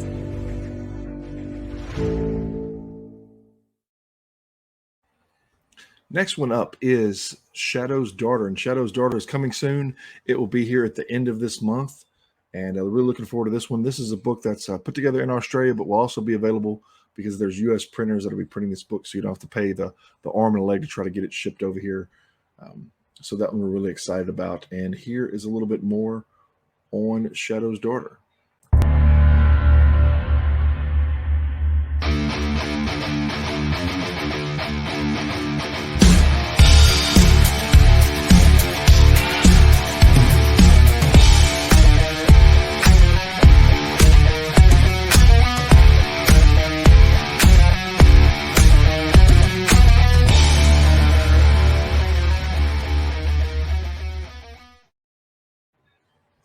Make sure you're going to pick that one up. And last but not least, this one again will be the 30th or so, the end of this month. PTSD. This is another book that's going to be dealing with, of course, that topic itself. And this is all about what happens in one afternoon. So a whole sequential book wrapped around that story. Multiple issues, but again, that's going to be released tail end of this month. We're still working on the video for that one, so it's not quite out yet. But you're definitely going to want to take a look at it. We'll have that one up and running for next episode for sure. And you can make sure that you pick up all of these different ones. Just make sure that you head over to our site and go to inked.marketing, swing by the gallery, click on Live Now, and you can go ahead and see all the different things that are coming up or that are live, of course. And you can also click on some of the previous episodes of Camaraderie, and you can see some of the other different interviews that have taken place. And as always, I want to make sure that you know that anytime you have any questions about anything, you can always just go ahead and drop us a line, swing by the site, and let us know if you have a question about something. And for more episodes like this one and more, make sure you go here. For more fun-filled episodes, come visit our website, www.comicrodery.com.